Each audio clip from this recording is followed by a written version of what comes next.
All right, everybody, welcome back to another episode of the Brok'n Barstool podcast. Today, if you're watching, you'll notice that we are not in a studio. We are not in any normal recording place, but we are in none other than the Nez Perce National Forest in northern Idaho. And today, our guests are very special and very close to our hearts. None other than Rodrigo Juarez and Yadira Estrada. Welcome, you guys. Thank you. And as always, my right-hand man, Orlando Venegas. This time actually on the right. Actually on the right. Thank you guys. If it's your first time listening, welcome. Please sit down and take a good listen. Absolutely. Yeah, we've put a lot of work into this episode. Being in the middle of a forest, and I mean deep, deep, deep in the forest. It is a lot of work, and it takes a lot of different things, and all of this labor is a labor of love because we try to produce some quality content for you guys that you would enjoy, and a little bit extraordinary ways, something that you wouldn't get from a normal podcast, I believe. Again, how many of them actually go out into nature like this? Not a lot. Yeah. So, I mean, if you guys have any suggestions, we're definitely open for that. If you want to reach us on our social platforms and on our Gmail, so that's at brokenbarstoolpodcast@gmail.com. Without the E? Without the E.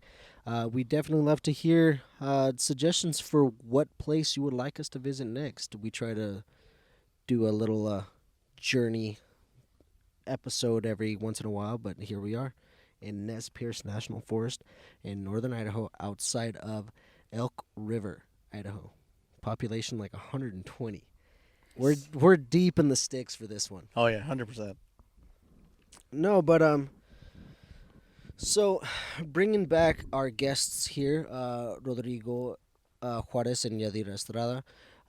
These two are an Idaho power couple. Some people that have a lot of influence with our youth. Some people that definitely have influenced myself and Orlando, and actually are very deeply rooted within our lives. I was one of Rodrigo's first friends when he moved to Burley, and Yadira, our families have known each other since we were babies. We have baby pictures together, and here we are all grown up and doing a podcast In the middle of nowhere. Yeah, and I'm sure I mentioned it, but these two are a couple, and they together put together a pretty powerful force when it comes to influencing our youth. But that being said, that brings me to my first point. Something that I wanted to talk about was this is directed to Roy specifically, but hold on, we're gonna have to edit this out. Damn car. Yeah. We're right next to the road a little bit, so. Yeah. Jesus Christ. This one's directed to Roy specifically. So, starting from Genesis, starting from the beginning, I want to know where your connection to me and Orlando comes from. Can you bring back like the Adam and Eve of our friendship? Definitely. Okay. So, first thought that comes to mind, I used to go to Rough River out in Malta, Idaho. And Damn. And even then, our bus would take 45 minutes to get to Malta. So I lived out in the middle of nowhere. And the City of Rocks, where you guys did the Mounds and Modelos episode. Yeah, the second that one. was like a 10-minute drive. So it was pretty close. We moved there because my dad's boss sold the dairy. So he went to Burley and found a place, and so that's where we lived. First day of school, I think it was, 6th grade, and Juan sends over a note, because back then that was the thing. Yeah. You'd give a note. You pass a note. Yeah, and I was like, either this guy's like, I don't know his intentions. Is he being friendly? Is he like trying to be a bully? I don't know, cause like you see those movies like little kids, like of kids going to different schools, and there's like cliques and different, Yeah. I was like, I don't know where I stand, so I was kind of skeptical, and I think he wanted me to write back. I honestly I don't remember what So the I note don't know, said. but I just got the note. He's like, "Hey, this person sent it," and I was like, He didn't even fucking read it. What an "Yeah, asshole. I no, I read it. I read it, but I was like, Yeah. I moved on." And so, but eventually, just being in that homeroom, got to know them, and then I just kind of clinged on to that. I was like, "Oh, these guys are dope."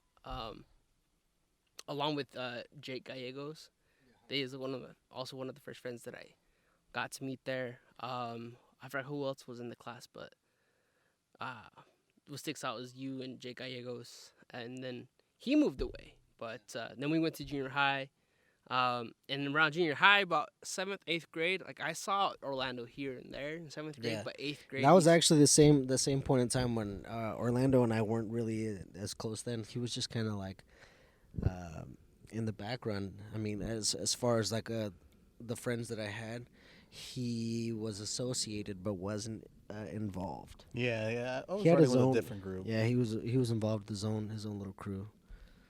But and Mikey and Luke, Hyro. Hyro, Yeah, a whole bunch Bobby. Yeah, a whole bunch of Hyro, cats. yeah, dude. Jalen.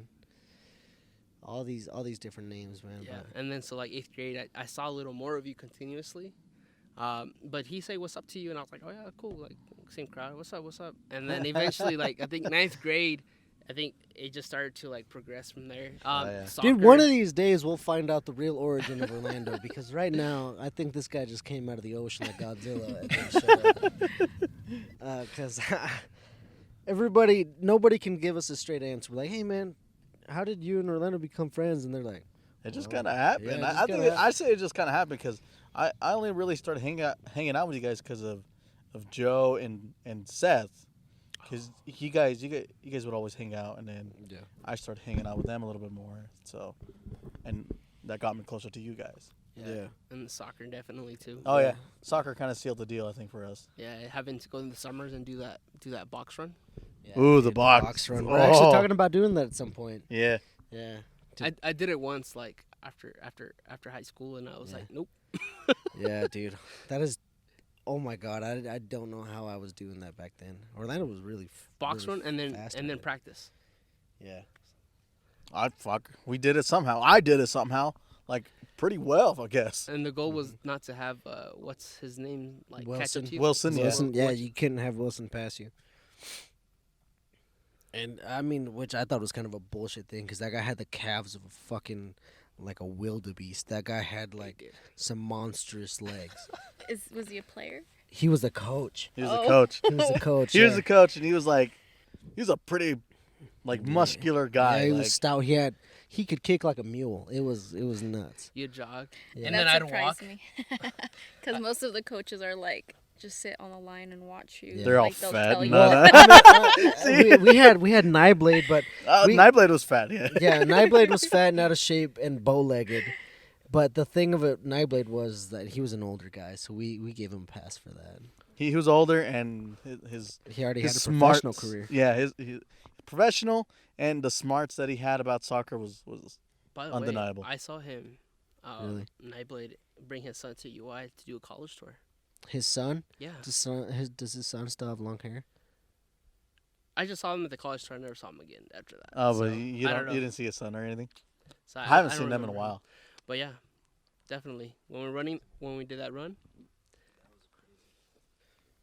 But yeah, man, I mean, so these stories here have a whole lot of like depth to them, and there's so much we can get into, like so much detail on individual stories that it would take up the entire podcast. So I don't want to not give a single story its due diligence, but at the same time, I don't want to absorb the entire show talking about one topic.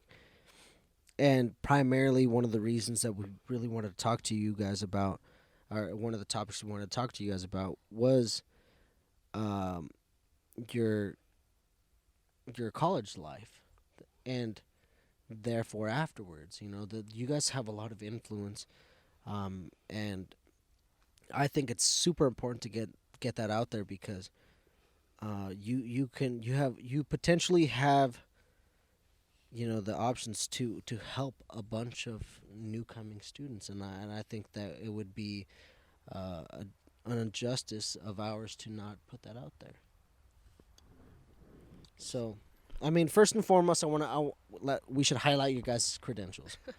Roy, you are about a month away from getting your master's degree in what disciplines? So I'm getting my master's degree in public administration. I'm finishing up a research course. So essentially, you have to apply all of my coursework in one class, and it's on my own time. So I'm not getting deadlines. It's like, but I have a. But I You have sort of do have a deadline, but like There's It's- no. turn half the paper in, rough Yeah. draft. No, it's it's all just yeah. we want this out on this day. You have Yeah. this much time. Go. Yeah, had to submit a proposal and got it passed, and yeah, so finishing up my master's in public administration.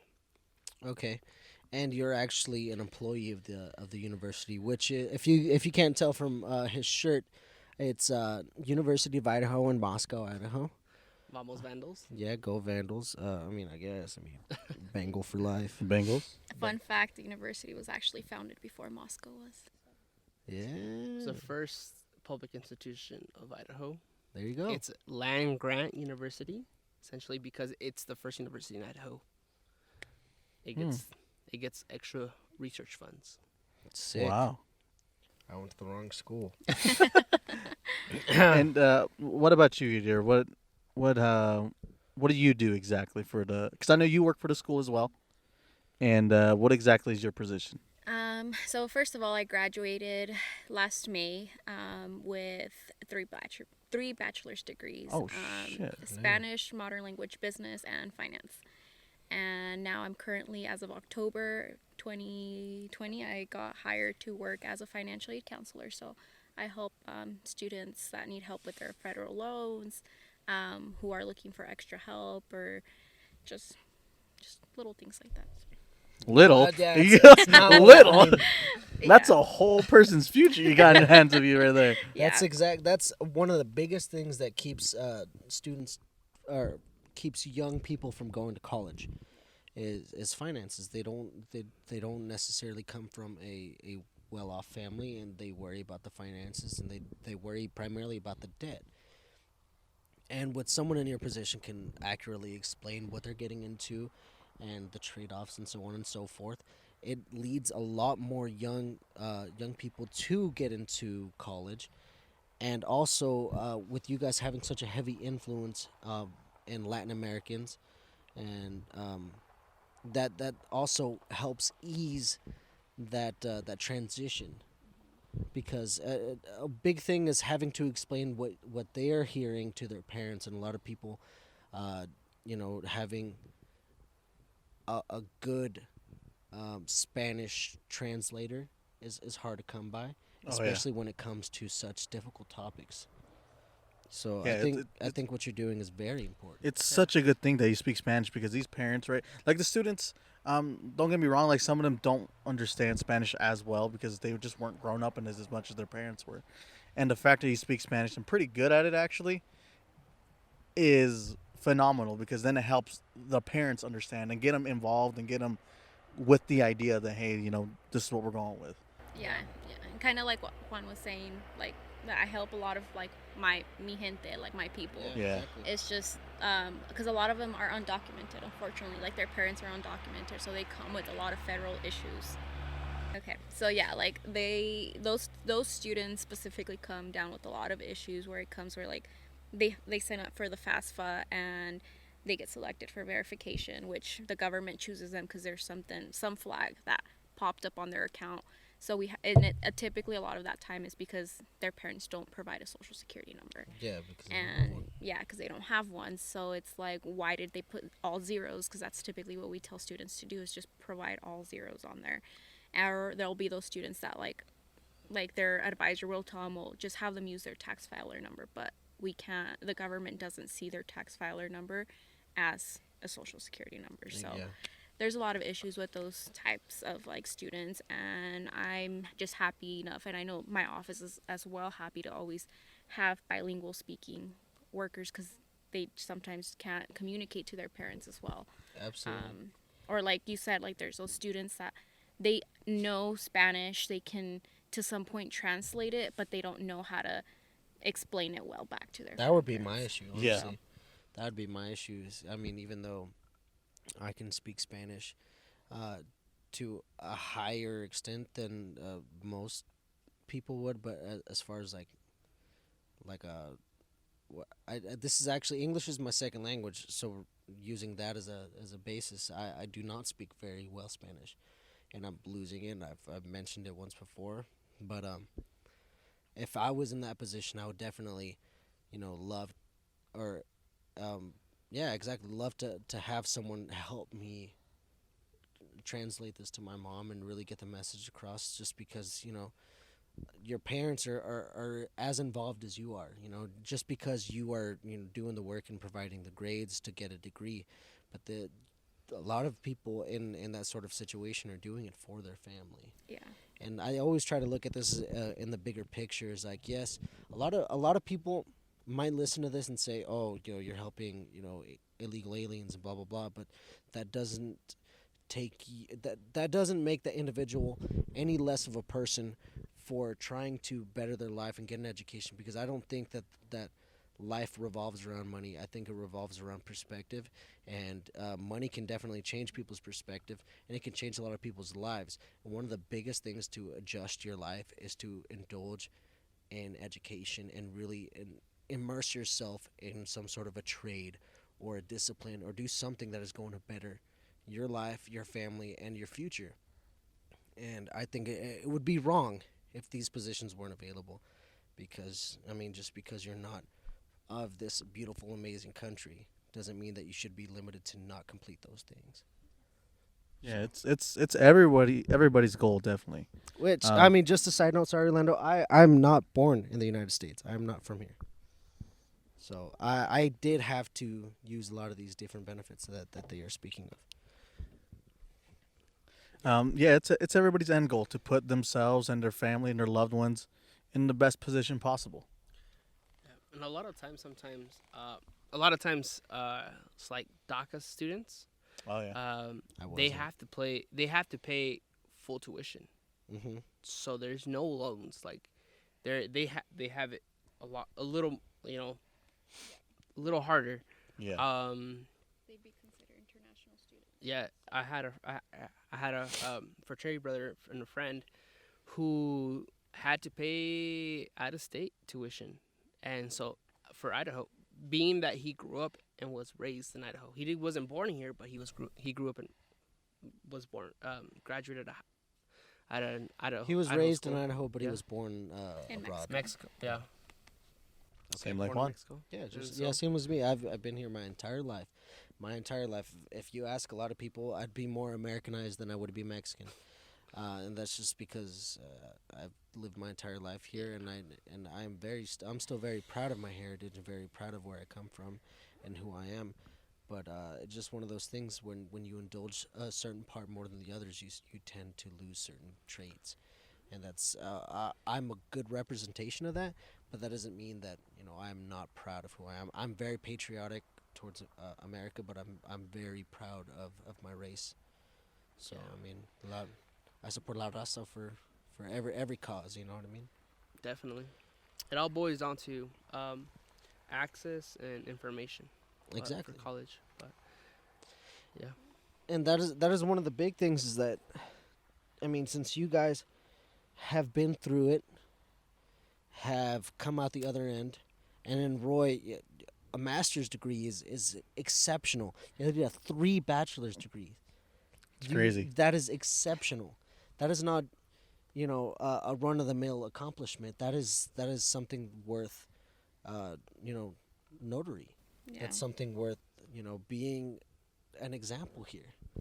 So, what would be something that you guys think, uh, if you had, would have helped you through the process from start to end?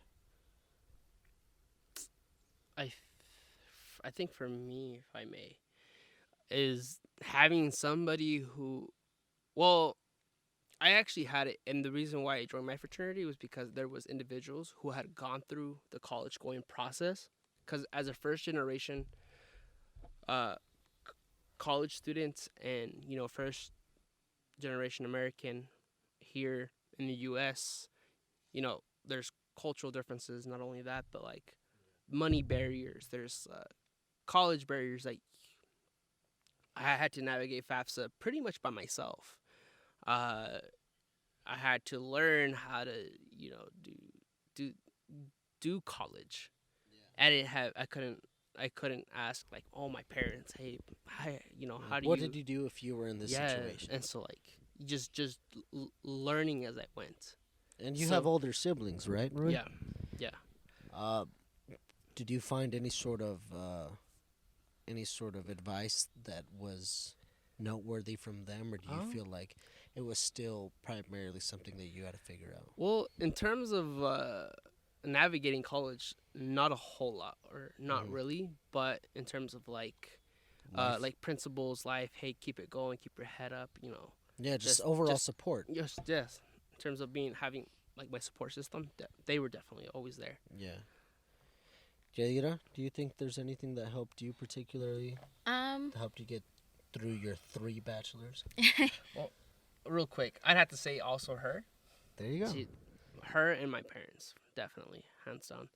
um, That's sweet, man. for me, it definitely had to be to start off with, like high school. It would have to be my trio advisor, Maria Lemos.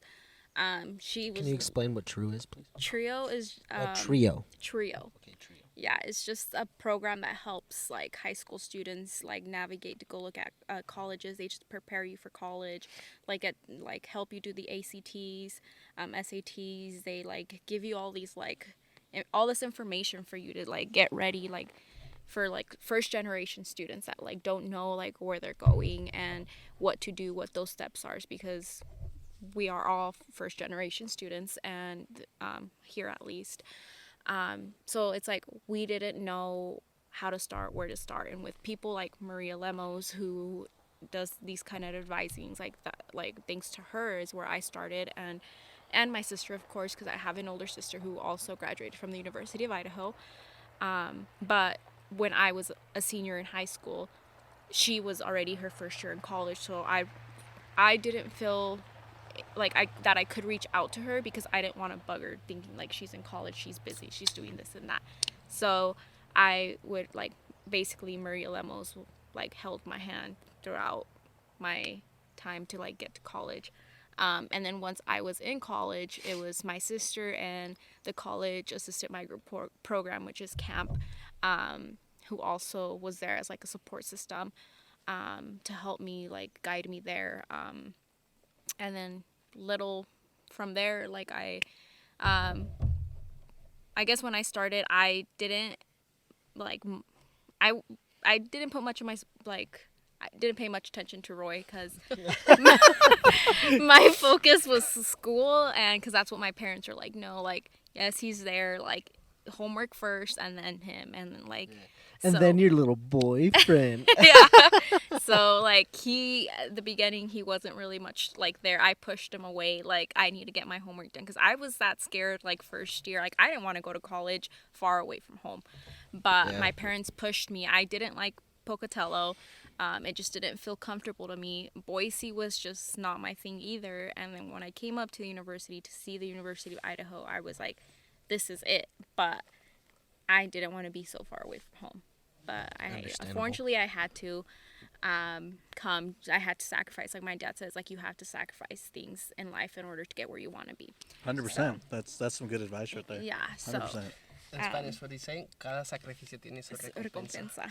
Yep. Yeah. Yep. And so like now like later down the years of school, like I started leaning on Roy a little bit more because like yes, my sister was there, but she was a little tough on me. Like she's like, this is the real world, so you have to like tough it out. And I was homesick so much, like I just wanted to go back, and so I started leaning on Roy because she was just like, nope, you have to tough it out, and like move forward, like push forward. And so I felt like I really couldn't lean on her because me and her are two different like personalities. Of course, like we're two different people, but for me, it's like I wanted to feel like loved and I needed support. And for her, she's so independent. Like sometimes I tell Roy, like I wish I was like my sister. Like, damn, like she's so strong and everything. Like I don't know how she You did want to it. shout her out? Yeah, shout out to my sister, Mari Carmen. Well, Yeah. Mari. So yeah. So, Roy, you did mention just right now that you were in a fraternity. How did you get into that, and how was like that whole experience starting out with a fraternity? Yeah, definitely. And it's also a good moment to address You want to? I feel another shout out coming out. it's a good moment to address some of the stigmas from like the typical movie that you see in terms of fraternities. Breaking Sand, I believe is one of them. Well, at one of the podcasts, Juan was addressing that he had a roommate who broke a door down, and as a fraternity, but that's not representative Yeah. of every fraternity. That is just representative of my interaction with a certain fraternity pledge. I can't quite get into how I became a brother. But first and foremost, like any other fraternity, you have to Show interest. yeah, you have to show interest. You have to show that, hey, this is the organization for me. But first and foremost, you have to see also if the type of people you're joining are the people for you. Do they show interest yeah, to you? well, do they embody the same values, principles that I do? Do they want to progress?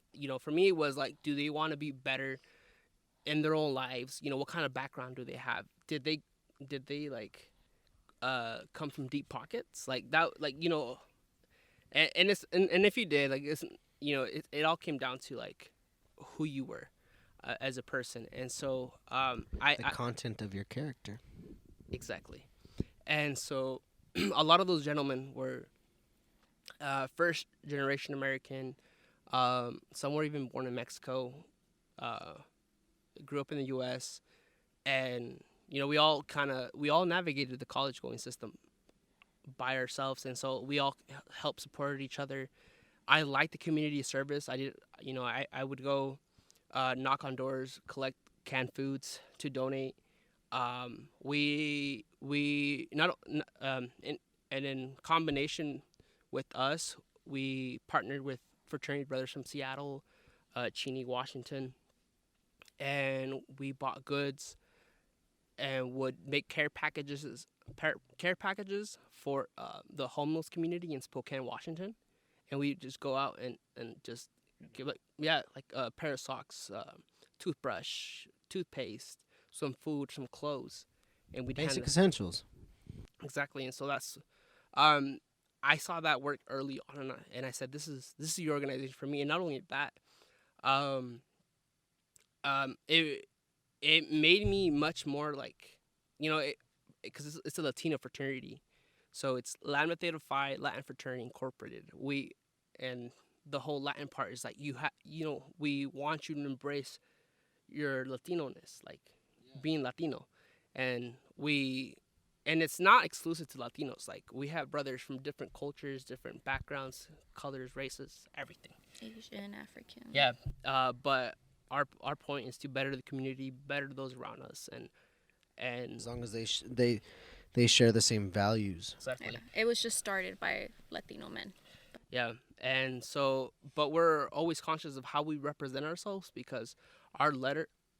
So if like how you were saying that how that pledge was acting out in that way, for us is that we're always wearing our letter no matter what.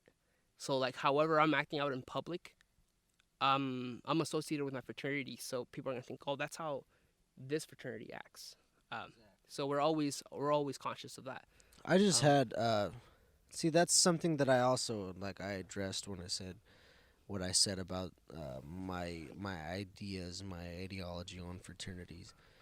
Just I mean personally, just because I had negative experiences with it. I've never been part of one, so I mean obviously the camaraderie and the brotherhood is great, but I have that already, and that I am in no way, shape, or form a part of any organization that tells me what to do and how to act. I simply surround myself with people, the same morals, the same characters, the same strong-willed kind of people that act in a way that I want to associate myself with. And just in this certain circumstance, I was involved with certain people um, that really took a different turn, different road than I would do. I mean, some people, when I guess the analogy goes, when the lights out, a different person might come out. So that was my experience with people in fraternities. Is they acted a little bit different from the morals that I hold myself to and the people that I surround myself with, and I wasn't a fan. yeah. And I think Roy's fraternity and something I will touch on in a second, Yadira sorority, as the sister Of to Roy's. of Roy's fraternity. So, and these two organizations do an exceptional job of being examples to the community and to what a well-run organization could be, and the different connections and networking options that you have throughout being a part of this group, I believe is well worth. Uh, I don't know exactly what he went through, but whatever stakes and different hoops he had to jump through and she had to jump through to become members, to become a part of this organization. Yeah. So, for me at least, there was a lot of people when I joined my sorority, which is Lambda Theta Alpha Latin Sorority Incorporated. Was they assumed, or there was certain individuals that assumed that I joined because it was a sister relation toward to Lambda Theta Phi, but that was not the case for me. I looked into, my sister is a sister of Lambda Theta Alpha, but I didn't want to join something that she was in, because growing up, I was always told to be like her, or they would compare me to her, and I was tired of it. I wanted to be my own person, like, and there was nothing wrong with that, but it was just like, I guess the aspect of be like, do what your sister does, and it's not what I wanted to do. So looking into Lambda Theta Alpha, like, it was the last sorority I wanted to join. I looked into all the other ones, but none of those other sororities, like, they're great sororities that we have on our campus, but none of them reached out and gave me the help and the support that I was looking for. And I ended up just being part of that sorority, and it's just like the one sorority I didn't want to be part of was the one that was there. Like, no matter what, they were there to support me. So yeah. That's great. That's awesome. And the biggest detractor was because your sister was a part of it? Yeah, just because, like I said, growing up, like, Yeah, I couldn't. No, you don't have to explain it to me. I completely understand that. I wasn't pressured into becoming my brother. I was pressured into becoming the opposite of my brother. But no, the biggest thing is like, no matter how hard I tried to fight it, people would make certain connections. They make certain connections to your siblings, always, always. Oh yeah. So if I fuck up, they're like, "Oh yeah, you're just like your brother." yeah. Or if I am like hard headed, they're like, "Oh, you're just like your sister." Or if I'm, you know what? I'm just like you. I'm just like Yeah. my mom, and I'm just like my dad. We're the same because we get it from somewhere. Yeah, and it came down to picking the university too. Like I said, I didn't want to go to U of I, but it was the one. Yeah. Yeah. So You know, you know. If you know, you know. Yeah, and I think an important aspect too is being able to be yourself. I feel like I could, like, with you guys, I can be myself. I don't have to like fake. be fake or be someone else around you guys. I know you guys will take me as I am, Mhm. Unfortunately. Tell me about it. Just kidding. and so like I kind of had like a like I'm not barrier, but like when I was in college, I was like, who can I trust? Like You had walls up. am I comfortable? Yeah, I had walls up, and so and then I came across, met some guys who are really cool, down to earth. Uh, we have different interests. Like we listen to different music. This is a real pain in the ass. It's alright. Yeah, I'm pretty sure it probably doesn't come off that loud on I don't think the so. audio, but it's very distracting at least. That's true. I see a lot of people staring. They want to be us. Yeah. Jelly. Peanut butter and jealous. Okay, go ahead, Roy. No, just to finish up what I was saying. Yeah. What is that? Foil. Aluminio. Just the uniqueness. So with them, I could just be myself. But to a certain degree, we also kind of code switch. Like with you guys, I have memories and like past. With them, I was building, like a history. So it was dope to get to meet them, and so also like I would not use them, but like connections. They would help me like Network. yeah. I would use them for my professional references. Hey, let me look at your resume. Let's critique our resumes. Let's. You know what though? And all of that. I'm glad you brought that up, because something that Jesus mentioned, and both Sam on the Blood, Sweat, and Beers episode, was what really comes down. I guess a lot of what comes down to your professional success isn't always what you know, but who you know. Very And especially when I was in the oil field, it really came down to having really, really strong references.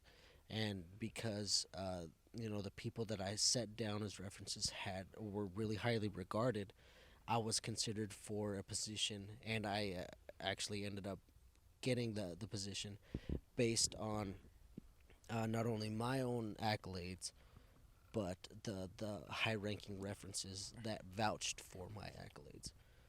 And that's something that takes you a long way.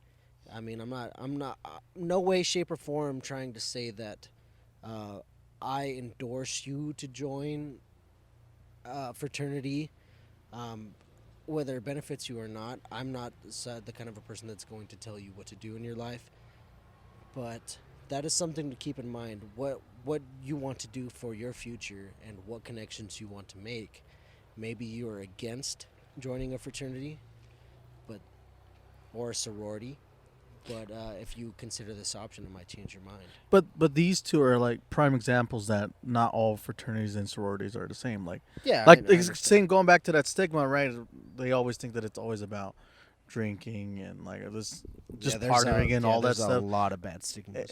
And they're very good, clear examples that's not what it's all about. Yeah. Exactly, and I think they're doing a really good job of clearing the air. Yeah, And and really, what I was gonna say, part of like our organization, we're part of like a multicultural versus like the white American fraternity and sororities. Like they're way two different things. We don't have houses. The American fraternity sororities do have houses. So I'm not gonna lie, we do party, but which is fine. which is fine. Like Yeah, it's that's college, you socializing party, you aspect, like social. everything. This Yeah. is the Brok'n Barstool podcast. So like you're just having fun. Like this, like I had a sorority sister who would be like, the same way you party is the same way you work. So you would You party. work hard, you play hard. Yep, you would party hard Friday night. You were expected to be at community service 8:00 in the morning next day. The same way you partied at night. Was On the a same. Saturday? Yes. Goddamn. So Friday night you partied hard. You knew you had community service. If you went out, get your ass up and get to community service. Yeah. That's what I'm talking about. On a And- Saturday? So- though? Damn. Yeah, and Fuck. if you didn't, there was consequences. There was fines. But it's because you made that choice. You hold yourself to a higher Yeah. standard. Yep. So Exactly. the same way. Yeah, we would have it like play Cards Against Humanity, play some like just. Play some drinking games, have Poker, fun, go out and blow Friday off night. steam. We knew we had a community service. we'd wake up and we'd go get some coffee. Those crudos. We'd go get some coffee and then go knock on doors. And by the way, if you guys check Idaho Lambdas, you guys can scroll and you guys will see me along with like my fraternity brothers with a bunch of food. That was us in the morning, and then we'd go get some McDonald's from the dollar menu because we were broke. So Hell yeah. Broke college student issues. Hell yeah. So, Fuck yeah. All right, are you guys ready for one of my favorite segments, and I think one of the most requested segments is the local beer. So if we're gonna take a minute here to get set up for our local beer segment. All right, so here we are at one of my favorite segments and one of our heavily requested segments of the show. We put up a bunch of different polls on Instagram, and the question being, what would you guys like to see on the show? What kind of beer would you guys like us to try? What kind of different things would you like to see? And, well, thank you guys so much for the amount of responses and the amount of interactions you guys had with our polls that we really, really appreciated. But after talking about this with Orlando, we fell on Blood Orange Hefeweizen from White Dog Brewing Company. And honestly, the main purpose why we picked this one, not saying that it was any better than any of the other options, but the main purpose of this one was every time I go downtown, I always see this sign, is White Dog Brewing Company. And one thing that I am particularly proud of is the work and products that come out of Boise, Idaho. And White Dog being a product of Boise, Idaho, I want to represent what we have in that town. So after talking about this with Orlando, we fell on this. And I think it's only fitting for how much work we put into putting this show together, being in the middle of a forest, getting out to you guys, and the amount of work and labor and the end product that White Dog puts into their product to get us this beer here. I picked it specifically because of the name alone. I'm like, that sounds fucking badass. Yeah. I kind of want to try it. Yeah, well, I guess I was just thinking a little different. But here we are. We're going to give this a try. And normally tradition would go Orlando starts. But since he is now on my right, we are going to start with Roy, go to Yadira, myself, and then Orlando is going to cap. So, Roy, give us a sip and tell me what you think about this. Well, you got to do cheers. You got to do cheers. Okay, cheers. Yeah, we got to do cheers. Cheers, everybody. Cheers. Salud, salud, Salud. salud. Cheers, Salud. Cheers, Roy.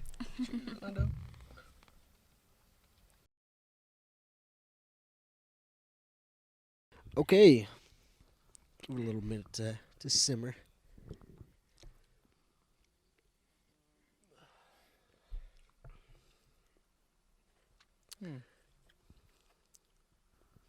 What do you think, Roy? Okay. I'm gonna give this an 8. All right. Why? It's really good.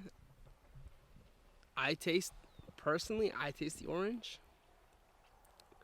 It's really pleasant. And I would actually add this to my list of beers to drink.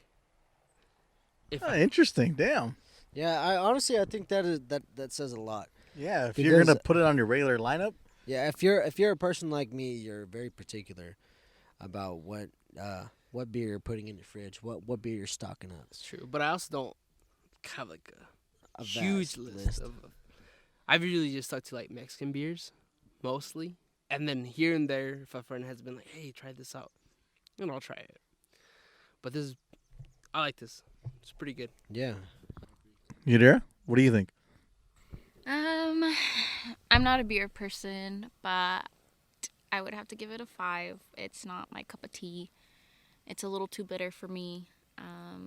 Yeah, I don't taste the orange whatsoever in it, which is a little disappointing because, Or the name? yeah, I was expecting to taste at least a little bit of orange. Fair enough. When's the last time you had an orange? Oh. Like Probably a week ago. week or a week ago. Yeah. No, I think okay. So one of the big things that I'm going to say, first of all, I'm going to give this overall a 7. So, the reasoning behind it was because for one, it is a very full-bodied beer. It is very, just for my palate, I enjoyed it very much. But there's certain keynotes that I really picked up on. For instance, it has a pumpkiny taste. It tastes very seasonal. Yes, I It, agree. it does have a citrus note, like on the nose. You can really pick up on that.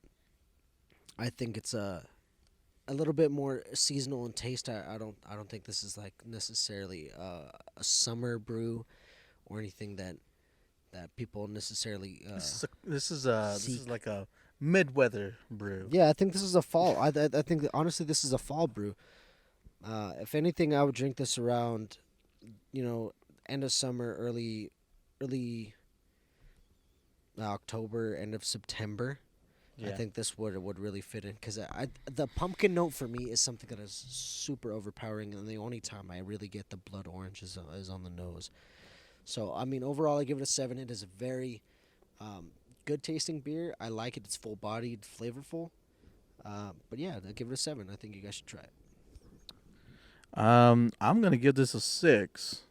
Mainly because just going off the name of the can, blood orange Hefeweizen. I don't really taste the orange. I don't. I was expecting some orange in here, and I got hardly any of that, or none of it actually. It is a very weedy beer though, which I kind of like a little bit more than others. So that's why it doesn't get lower than that. But kind of going off the name, what they were going for.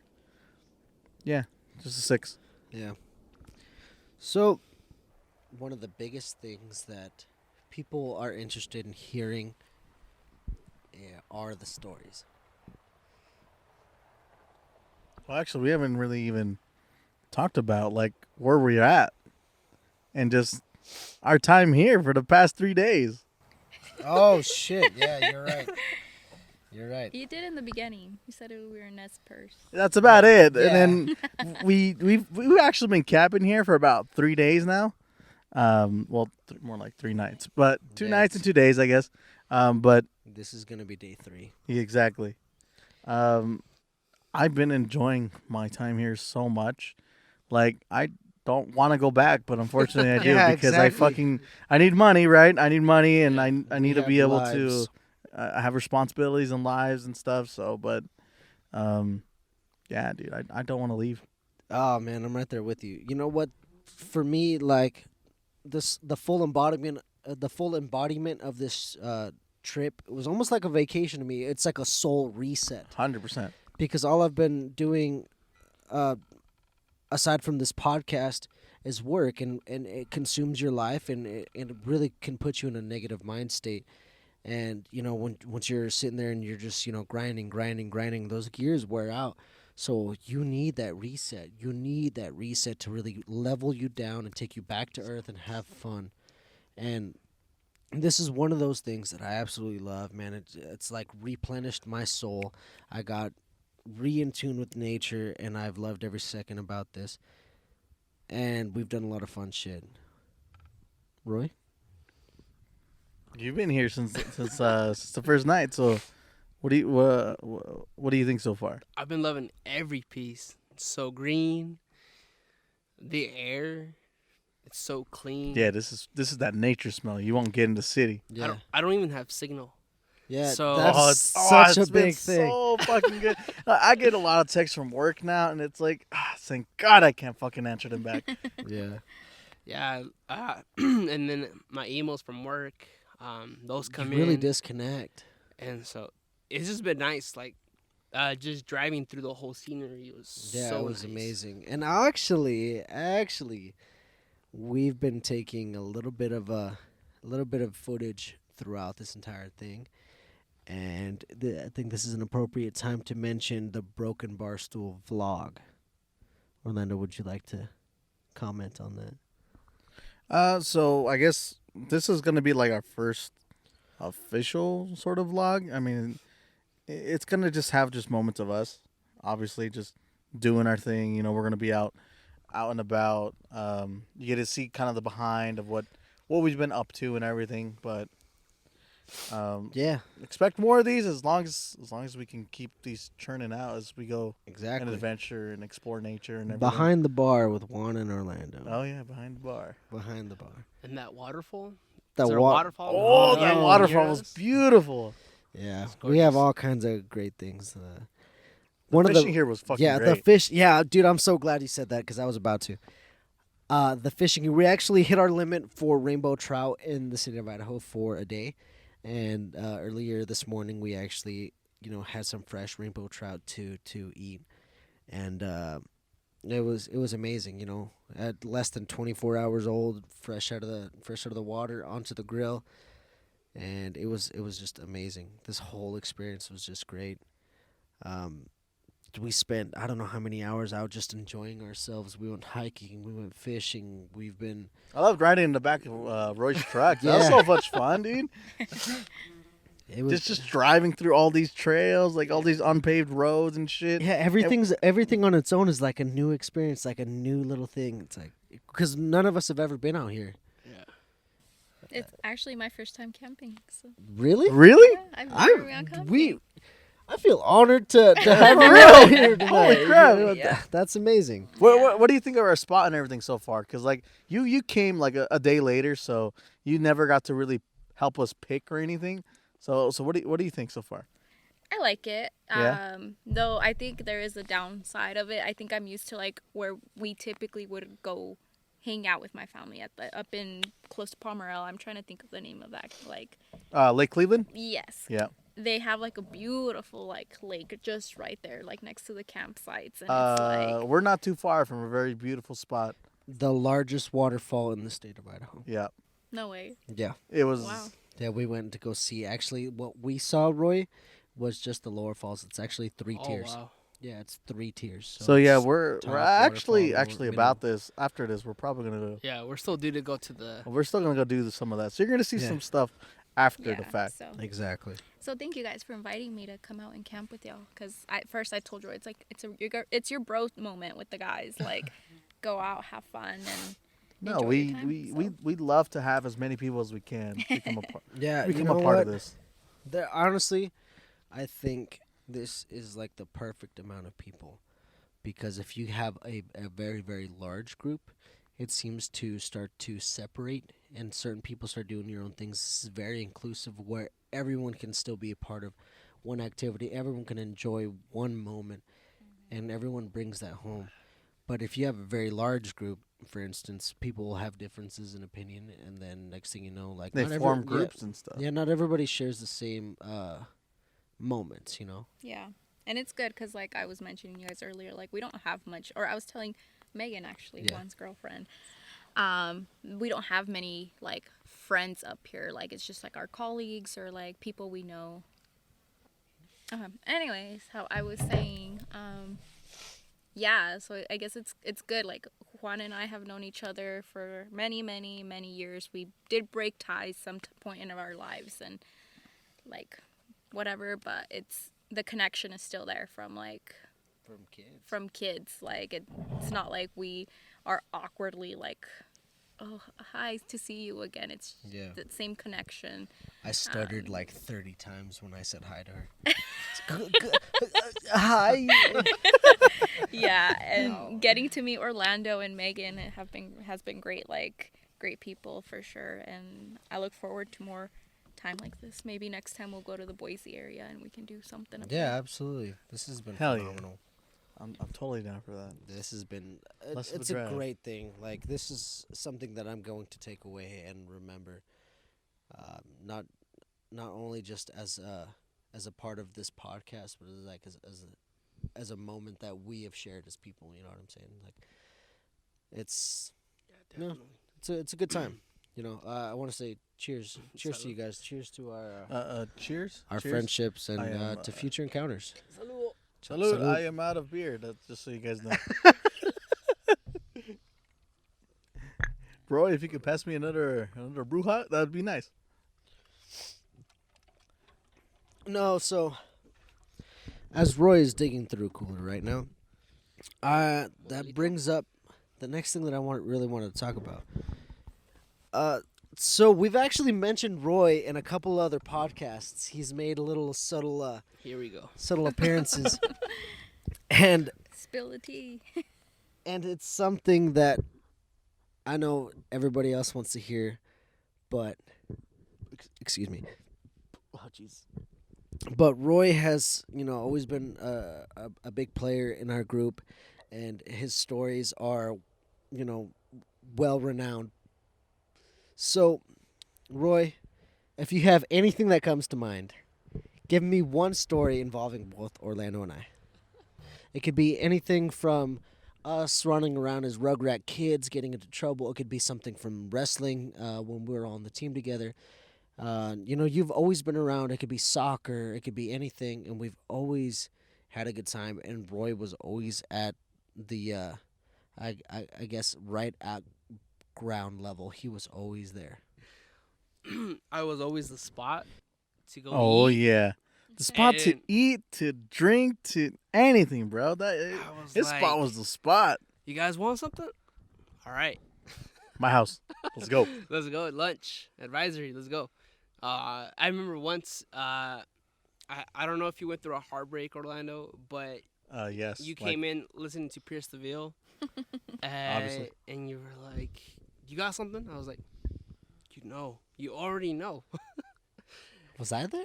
Yeah, you were. Are you It was sure it us wasn't two. me? It was us two.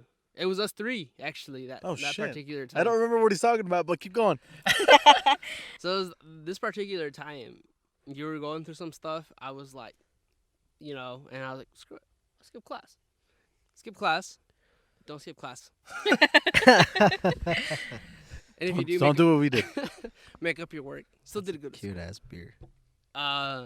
And so Yeah. you were just decompressing and just drinking. When was this? Like what year? What year in high school or junior high Bro, or what? I think it was like junior high. No, I mean junior year or senior year. Junior, senior year? Fuck, I don't remember this. Keep going. But we came often to my house. Oh, yes. We had a tradition. We would go to your house the first day of every year of high school. Every year of high school. My- Yeah, I remember that. My mom would buy chimichangas, and we'd go to lunch to my place, and she'd come home and say, "¿Y las chimichangas?" I was like, "Ya me las comí. I already ate them all." Yeah. But like She's like, wow, what a growing everybody- boy. Yeah, she's like, "Oh, here's Spike growing. And not to mention Joe once. Oh my god. Oh, dude. He's like, "Bro, you got eggs?" Yeah, Dude, this I got eggs." motherfucker would cook meals at Roy's house.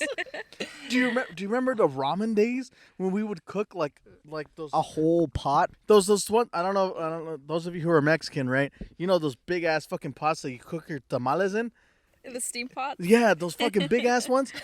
That's what we would cook ramen in. Oh. For like 5 or 6 of us for a day. Like we'd go to Smith's, grab them, go to Roy's house. Like a whole box. The 5-gallon, oh yeah. Exactly, the whole thing was full, and we'd finish it by the end of lunch. We only got half an hour lunch sometimes.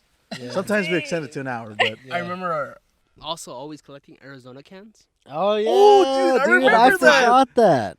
Every time we also went on like soccer, like Arizona. It we was would the thing try to all go the time. find like different Arizonas every Yeah. time. Yeah. Yeah, I used to have a wall of Arizonas, and Mom was like, when are you gonna throw them away? When are you gonna recycle them? I was like, I'm not gonna recycle. Yeah. Yes, I had a whole whole We had wall. we had Fuck a the shit earth. ton of So yeah. I got rid of them eventually, but Yeah, me too. yeah. And then there's just a lot of times. I mean, It's and like in his car, his all white like little car. Toyota Corolla, The Toyota, bro. The Toyota was fucking sick. mobbing in the Rolla. That was a loud ass fly. Fuck yeah, it was. You know what story that I was never a part of that I heard afterward, and I feel like because I got lunch attention, so because I was late a lot in school. Don't be late, kids. I was late a lot, Me too. and so but you never got lunch attention like I did. I got fucking shit. I got ton. lunch attention several times. My senior year, my junior year. Yeah. No. I got lunch attention like a lot. I think I went a month straight lunch attention. Like, it was bad. But anyways, you guys were telling me about this one time where Jairo had apparently snuck in a girl Oh my gosh. Yeah. Yeah. Oh fuck, dude. Oh god. Hyro. Hyro's a different beast, but So yeah, Hyro, good friend. Especially at that time too. oh yeah. I was like, he texted me. He said, "Hey, bro, I don't want to go to school." I was like, "Okay." Yeah, it sounds like Shit, a that's sounds like a every you day. problem. Yeah, I was like, "Okay, good to know." And he was like, "Yeah, do you mind if I hang out at your house?" I was like, "I don't know, bro, because my parents might come. Sometimes my dad likes to come in for lunch, and if I Yeah. don't let them know that you're kicking it there, I don't know." So I was like, Nah, dog. Probably not." But in the back of my, he's like, but he's like, "Okay, cool. Well, I'm still gonna skip school." I was like, "Okay, cool. Do your thing, whatever. Do you. But in the back of my head, I was like, there is a chance he might still come to my house. But I'm crazy to think that. And so I locked the front door. By the way, Roy never locks his door at his You family's probably house. should not say Yeah. that. Well, back then. And so I locked my front door. The back door actually has like a cap, like a dresser of my parents' work clothes. Yes. And so, There's a Okay. back A door, too. large immovable object. Yes. and so went home. I actually saw him walking with a girl, and I was like, okay, cool, whatever. Got to class, and then it was Orlando, Juan, Joe, and I think Jalen maybe. Probably. No, I wasn't there. I had lunch attention. No, oh, okay. I was not there for that But there one. were several Bobby, of was us. it Bobby? Bobby, Bobby, I Joe, think so. Bobby. Jalen. George. Well, he broke part of my fence. Bobby hopping over the fence. Yeah, his fucking. So anyways, we went to my place We for lunch, fucked up his house so much, dude. and then I walk in and I see shoes, and I'm like, these aren't my sister's shoes. I mean, I remember now, dude. but like at least he kept the shoes off rule going. Yeah. For real. And I was like, I see that jacket. That's not my jacket. The door was locked. I unlocked the door. Yeah. And so I was like, what the hell is going on here? And I go to my room and I see Hyro and this girl. I'm like, and we all walked in. Like, Yeah. All As of a us group. as a unit? Yeah. No way. but I mean, they were clothed and everything. They were just like, kind of like, Sitting on the bed or what? yeah. Like, hey, what's Oh, up? wasn't this in your bed? Yeah, that was in Roy's bed. And I was like, we all started just laughing. And so he was kind of like, what's up, guys? But I was like, what's up, dude? But I was really laid back. I mean, I'm a laid back person. Like, I still remember the girl that he was with. I'm not gonna. No. Her name shall remain anonymous. Definitely. and so I had a conversation with him afterwards. Like, how'd you get in? He apparently went through my back door, and he saw that dresser, and he had moved it to like Yeah. get in. But like at that time, because I was like, oh yeah, like bros, right? Like I was like, basically that's breaking and entering. Yeah, that's breaking That's and breaking entering, and and entering. like a So- massive But he didn't- intrusion on yeah, your he- personal I told him like, privacy. and he had checked in with me if he could do that, but I told him like not to. Yeah, He And still he did it anyways. that's. I mean, all things considered, it was pretty fucked up. Yeah, definitely. He still did his thing. I Yeah. told him to, if he did his thing, to just Be wash sanitary. and sanitize everything. Yeah. And I come home. Understandable. I come home and one of the doors is broken. Oh yeah, I remember the door is fucking broken. He denied it multiple times. I asked. I think Hyro told Joe, and Joe was like, "Yeah, dude, He yeah. fucking broke it. Yeah, what, he broke." What do you mean? He broke the. Was it the back door or was it your door? No, I won't get specifically what door it was, Okay. but it was one of the doors locked. It was used as a placeholder. Okay. Okay. So, anyways, yeah, I had to explain to my parents why the door was broken. Shit. Jesus Uh, Christ. I see, damn. I see that. Hyro's asked like twice. One time, well, he like outbetted us to drink once, right? Tequila. And yeah, I was scared of his mom. And His mom was fucking I energetic. actually never met Hyro's mom. No, Never. I went over to his house several times. Do you know So- whose mom consistently hits me up? Brian's mom. Oh yeah. Yeah, she hits me up all the time. But yeah, that's no here nor there. Stories. I mean, the one that you weren't part of was the tent, and I mean, you That brought was it up. Sick. You brought it That up. was funny. You brought it up in your second episode, and that was fun. That was fun. Yeah, that was a good time. And actually, and so a clarification. Thank you.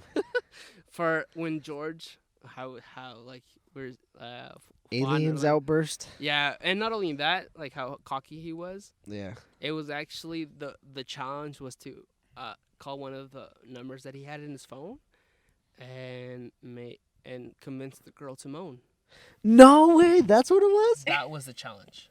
Oh, Gross. gross. And he would like, hey baby, how you doing? And then he actually did it though, right? One. Yeah. And then he asked her to repeat, and she did once, and then after that she was like, nah. Gross. So Fuck, what kind of shit did we get ourselves? I don't know, dude. We're fucking stupid. yeah. It's kind of dumb. That And was- then like that I was- do remember you saying that we got like on a serious note, like just talking about life. And Yeah, all we're that. talking about And life. and then out of nowhere he was like, y'all fuck with aliens. Yo, Yeah, fuck fuck with aliens. Fuck yeah. Oh my god. One of his phrases that I still remember is like, shut your monkey ass up. Shut your monkey ass. We in no way, shape, or form are referring to this in any sort of derogatory way. We're just quoting a friend. Yeah, for real. So here's something that I kind of wanna.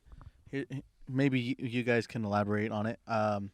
So you and Yadira, like, what kind of do you guys have like any kind of fun stories from your time here In Moscow? in Moscow? Yeah, I guess not just Moscow, anything in, general, particular, yeah. but 7 years, you said? Going on 7 years? so going on 7 years. Yeah, September, yeah.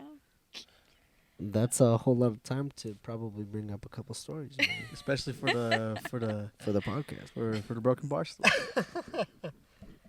Dang, there's a lot. Oh Yeah. shit! All right, I'm interested. Dang. I mean, we just like in May we went to a friend's wedding. The And most recent. yeah, most recent one. It's our first trip together. Yeah, in Navajo, Sonora. So Oh, damn. In Mexico. I've never been to Sonora, Damn, but you went to a wedding in Mexico? Just Yeah. He 'cause was it the a- groomsman. I was a Oh, groomsman. okay. All right, never mind then. It was for a fraternity brother. He's a real good friend of mine. 'Kay. And good friend of Yadira's too. And yeah, I'm super honored to be part of that special moment. We went. We had to budget to go, but we went. It was super fun. The whole cartel thing is It's kind of crazy. it's there. Yeah? Oh, wow. Luckily we just No were away problems? no problems. Okay. No problems. Good. But we were. There was a close encounter, let's say that, but Okay. Yeah. nothing Yeah, luckily. nothing happened. Thanks be to God for that. Nothing happened. Okay. So yeah, it was fun. He got married by the beach, and Yeah. See all these scars down here?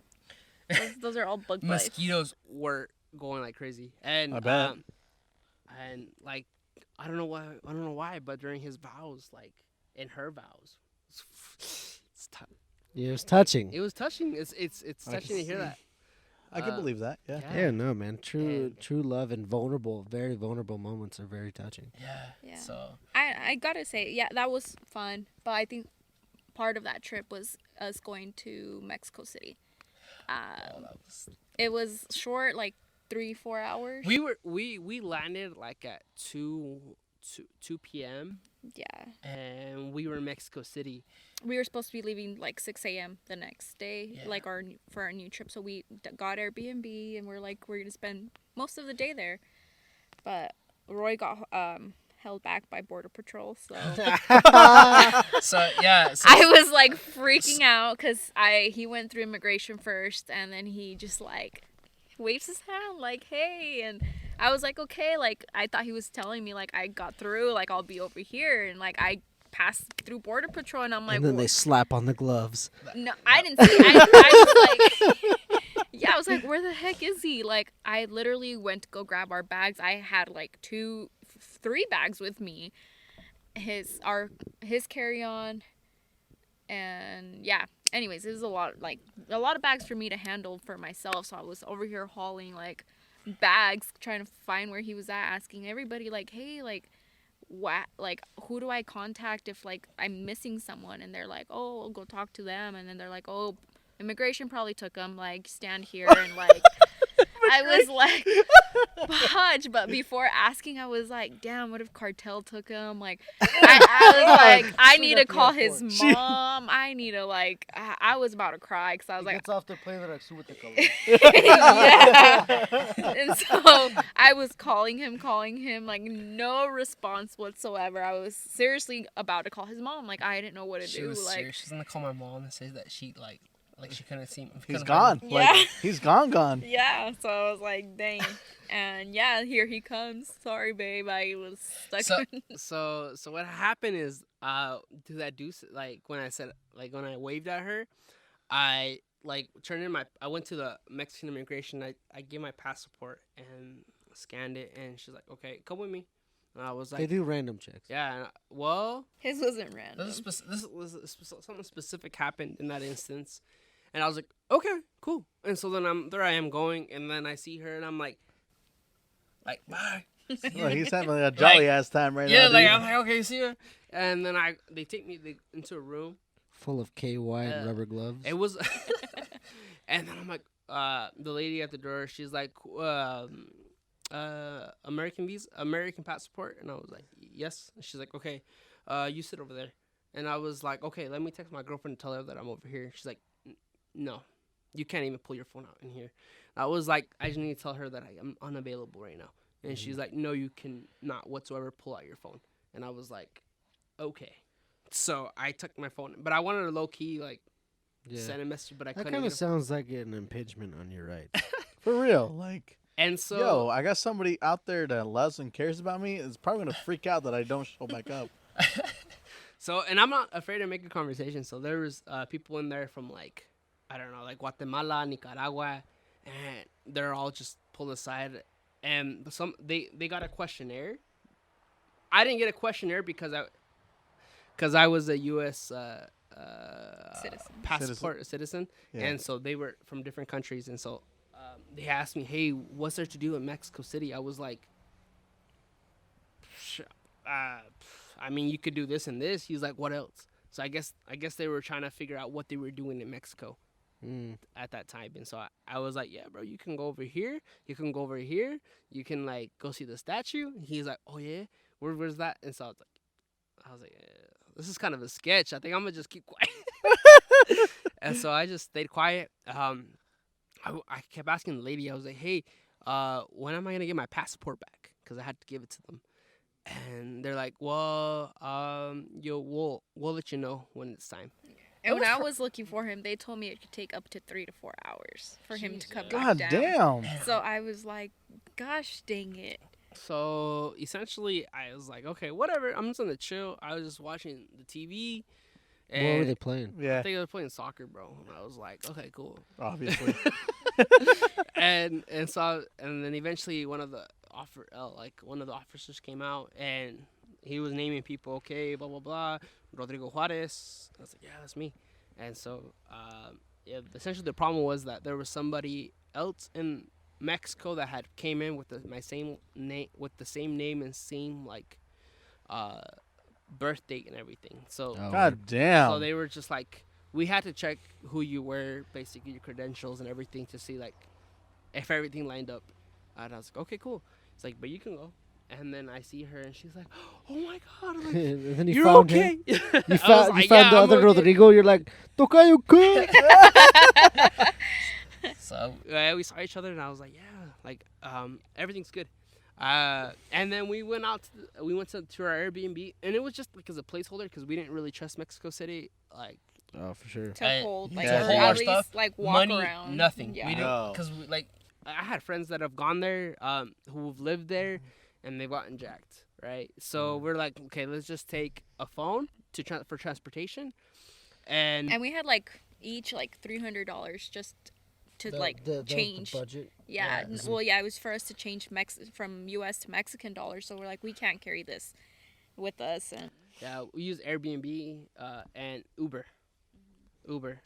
So we got to our place, and then we went to go to the La Virgencita Basilica, like de the Guadalupe. Mm-hmm. like the big old Yeah. Virgin Mary And then church. the Angel. We wanted to go to the big flag, but we didn't know that they had specific times where they raise the flag and bring it back down. So That's Yeah, that's good and to know. yeah. one of the taxis were like, "Hey, like, is it safe here? Like, we know there's like, I know like you could get jacked here, but like, have you had an experience like that?" And they'd be like, "Yeah, this one time they pulled a gun on me and they took my money My away, phone, my money, everything." I was like, "Bro, God damn, dude. Yeah. Like, they just literally speak about it like it's a normal, like, just give Yeah. them your crap and you'll be good. yeah, you just don't fight with them. Don't be like, nah, Yeah. screw you. Like, don't take my shit." I'd die. Yeah, you just like. So we're like, okay, cool, whatever. And yeah, we got to see that famous angel statue, and then we asked one of the Ubers, like, hey, like, what's a good spot to eat? And he's like, yeah, go to this one place. We can't remember the name of it. I don't know, but like they give you a Cause torta, he's like, this big, like this big. no kidding. He It's didn't, like, he didn't say torta. He said a torta. no, not kidding, you guys. It's one torta, U.S. torta, Yeah. put together. Two.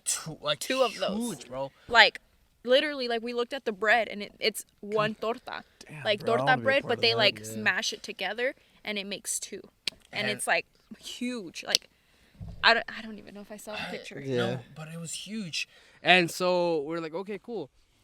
We got Starbucks in Mexico City. Yeah. And then we got another Uber to that place, and I'm like, "Hey, how's this zone? Like, is it safe?" And he was like, "It's kind of a sketch where you guys are going, but I mean, if you guys are good, like, Then we're good. you're good." Yeah, and the torta was 140 pesos, I don't know if you can tell how big it is, but God but it damn. was thick. It's bigger than Roy's Holy hands. shit, you're gonna have to send me that. I will. It was thick, and I ended up saving a piece, half of it, because I couldn't finish it. I ended up saving half of it, and then on the way back into the States, they were like, "Yeah, this has pork. You can't fucking throw it away." Damn. So sad day. But if I ever go back to El DF, I'm getting one. Fair enough. That's Nah. one of our most recent. Yeah, so. most recent. Fair enough, man. That was. Thank you guys for sharing that story. This That is. was a good story. I like that. Yeah. God damn, dude. I hope I never have to go to fucking border patrol like you do. Yeah. Every time I go, there's usually an X on my picture. Yeah. because Did he have small hands? Who? The guy who inspected you. I don't remember. Anyway, so we're nearing the end here, and I think it should be important and a part of this to give you guys a moment to reach out to our viewers and our listeners and to promote whatever it is that might help a new first generation young aspiring college student, aspiring academic to get over that hurdle and to help them be successful. Do you have any advices, anything that you would like to share for a person who might be thinking about or on the fence about going to college or getting prepared to go to college? I first want to say is it's not really I guess it is advice. Just don't be afraid to go away. Like, I know there's a lot of people in our area that want to stay close to Burley, CSI. Like, I'm not saying there's anything wrong with those schools, but it's just a starter school. Um, go away from your where you grew up. Like even if it's Pocatello, if it's Boise, like Get Broaden out of your horizons. comfort zone. yeah, like Yeah, get exactly. I like out. that, Broaden Orlando. horizons. Yes, like go out, meet new people, interact with new people. Like those people that are truly gonna be in your life will be in your life regardless where you go. Like I lost a lot of my close high school friends. And you know it happens. I met new people, great people, and I mean a prime example is Juan and like Roy and Orlando. They're still great friends, and like here I am too, like with Juan, and like it's truly the people that are going to be in your life. They're going to be in your life throughout the rest of your life, no I made matter it back. no matter Made how, it through the thick and thin of it. yeah, I guess you could say we both made it back. Exactly. But don't be afraid. Leave your like Orlando said, your horizons. Like Right go out, like start somewhere. Like if you have the opportunity, you get scholarships to go, like take them and go. Like don't just say I'm gonna stay here for like my first 2 years and then transfer, because you don't get the same opportunities and scholarships going in as a first year student to a university. Like I have a little cousin currently that she just graduated. She was so hard-headed to stay in Twin and do her classes, her general classes there. I was like, no, go away, start fresh somewhere else. She's going to Pocatello, and they're giving her money just for being a first year. Like, and she wouldn't get that money if she would have transferred as a second year. Shout out ISU. Yes, The Nice. Bengals. Bengal for life. yes. Shout out to them, but go Vandals. For real. Um, I went to fucking California, so do what I did. yeah. Yeah, for sure. But yeah, reach out. Like I mentioned earlier, I work for financial aid. Reach out to financial aid. Like ask for those questions. Ask those questions that you're not sure of. Like they will help you. Don't be afraid. If you're struggling financially, talk to your advisors. Like literally And talk. be honest about it. Yes, be like Yes. like tell our students. Like I have an alphabet. I take the last half of the alphabet, R through Z.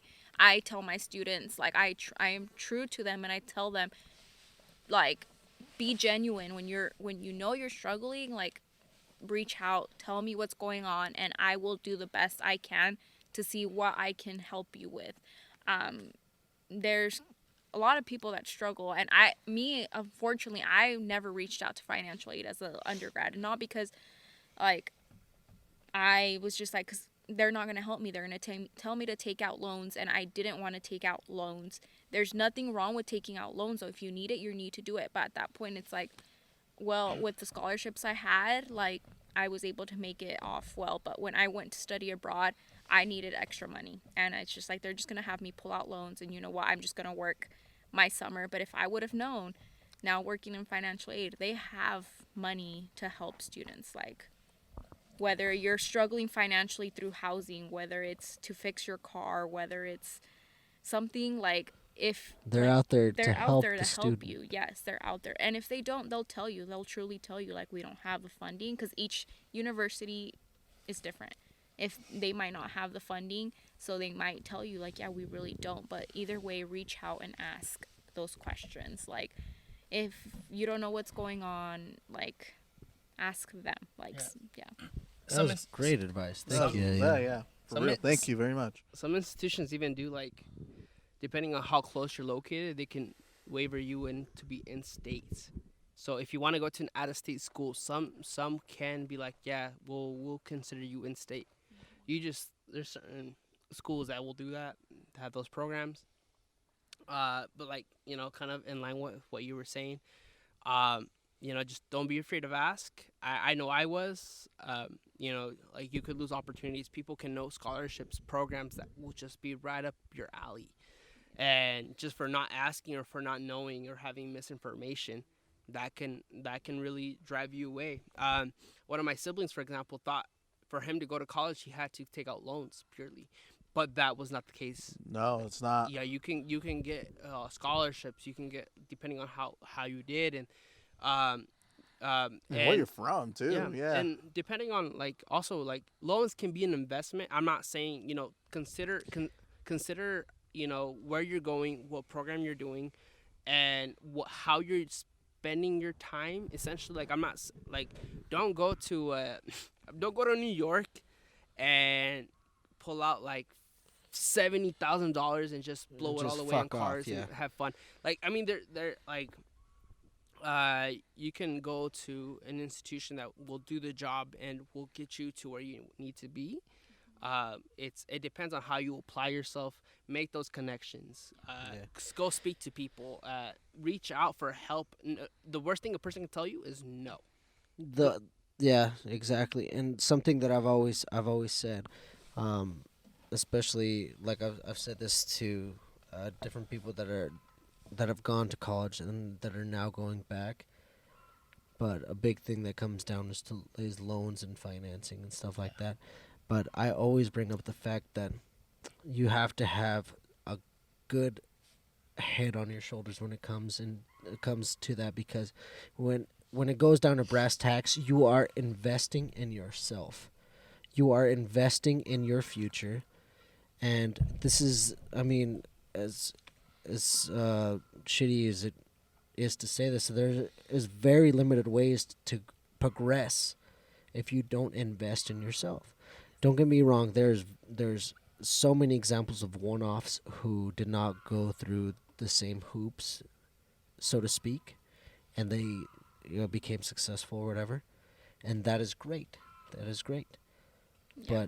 But you have to keep in mind that even though this is a lot of money and you're playing with big digit numbers, you are investing in yourself, your future, and possibly the stability of your family's future. Yes. And I didn't want to take out loans because I always heard the negative part of it. And now, like I said, now that I work with financial aid, as long as you're using that money, like Juan says, to invest in yourself, it's worth it. Like, no matter, like, they're going to get paid off eventually. Don't be dumb and, like, take out, like Roy says, $70,000 just to, like, throw it out, like, in the air. Like, I met a kid who used that money to buy a car. I mean, Oh my that God, are you serious? That You're could- double paying on that bitch. that could be either a good thing if you very much need it, but it could be like Very true. Yes. it could be just as bad, like twice as bad if you're not doing it well. And so that's the thing. It's just how how you're approaching that makes the difference. yes. But, yeah, my overall is just reach out, talk to your admissions, whoever helps you get there, your recruiters, they'll get you connected. Again, like, I got helped a lot at one point of my college years was when I went studying abroad. I guess I won't say I went studying abroad because it didn't happen for me. I went to Puerto Rico the years that the hurricanes hit. I was there during the hurricanes, and unfortunately I had to come back. I was only there for 2 weeks because of the hurricanes, but they helped me come back. Like, they gave me money. I didn't have anywhere to live. I had to start classes back at the University of Idaho 10 weeks in after they started. I started in October. I was behind 10 weeks in my classes that I got put into. I didn't have housing. They gave me money for housing. They gave me money for food. They gave me money just essentially to pay off tuition, because the money I had gotten that year went to my studying abroad. So I paid off that money and I didn't get it back because I had already paid. So the university just literally gave me, like, I want to say about $8,000 in just scholarships that they have. But it was emergency money that they have to help students in those situations. And I was so thankful that they were able to do that, because if not, I would have lost this. I lost a semester, but I didn't lose it completely, because it still helped one of my majors, because I graduated with 3 degrees, so it helped in one, but it didn't help me in the other one at the end of the day. So You know what though? I mean, all things being said, is that there is a lot of moving forces to help you reach that finish line, and I want to give you guys a minute to shout out those different organizations, those different websites or platforms in which a person in need, a person starting out can get the help and get the direction and get the advice that a lot of people desperately need. And I mean, I guess it doesn't matter what order. You guys can go ahead and take over. Maybe you can polish mine because you are financial aid counselor. But I do know a thing or two. First of all, DACA students, if you're in high school and you're undocumented, you can apply for to be a DACA student. And of course, there are fees and fines, like fees attached to that. But if you're going to college, there are scholarships. It comes down to if you're looking to really apply yourself to get those scholarships. For students who are U.S. citizens, and correct me if I'm wrong, but there's opportunity scholarships, at least here in the state of Idaho, for being a high school graduate from Idaho. You can, and if you have above 2.75 GPA, you can get $3,500 for being first gen or low income. Low income. And just Need based. Okay. And you could also get an opportunity. There's also an adult opportunity scholarship for non-traditional students. So let's say if you're 26, 25 or whatever, want to go back to get your bachelor's, there's an opportunity scholarship for you, and that's like $3,000, $3,500. Apply for FAFSA all the time. It doesn't matter. You might get a Pell Grant. A Pell Grant you don't have to pay back. That's money that the federal government awards to you, and that can vary in how much your income is. But Bill Gates scholarship, if you're very applied, and, there are so many. The Bill Gates, there have been people at UI who are, farm working background that have gotten that, and Bill Gates pays for their schooling, anywhere. So, just seek out those opportunities. And if you're if you're documented and your parents are undocumented, you can still go to college. She'll definitely go over a little bit more particularly, because there's a process to that, because if your parents don't have social securities, there's the specific process for that. Yeah, and it's a lot more information, but like I said, just reach out to your financial aid. They'll know like that process, because if I go into this, it's going to be way too much detail to do. Juan and Orlando can probably provide information on how to reach out to us. But I'm more than happy to help. As a person that works with students, I'm busy, so always just call into our office if you need to talk and just ask for me, and I'm more than willing to help you answer your questions there. Absolutely. So, and we spoke for a little bit off air, and we have a few links to some websites that can definitely get the ball rolling. That'll definitely be in there for sure. And so I also had, since being that no one that I knew was in a master's program, I had to find out how to apply and write a statement of purpose. I had to find out how to do the graduate program, like how to navigate that. And if anyone's like already has their bachelor's degree and wants to do a master's, I can guide you to, like each program is different, each university is different, but I can help you get there. Yeah, definitely. I've helped one of my friends like get there too. That's amazing, man. But now, in terms of what Juan said to shout out, I just want to shout out to my family, my friends, financial aid, admissions office, College Assistant Migrant Program, just anybody that was a positive. It's your sorority? Yeah, my sorority. Yeah, yes. Definitely. Like Maria Lemos. Lemos, Trio in high school. Maria Lemos, John Myers from Trio SSS in college. I have to definitely give a shout out to Brian, mine. For me, it was like Dr. Sean, for guiding me, always believing in me, and whenever I ever doubted myself, he was like, "No, you're so much more capable. You could do this. Why don't you do this?" And so I was like, "Yeah." And so he was one of a very influential figure. I went to study abroad in Cuba at one point, and my host father always gave me guidance. He's always like, we'd sit down with some rum, and he'd and Brok'n Barstool fashion. Fuck yeah. and he'd speak some truth.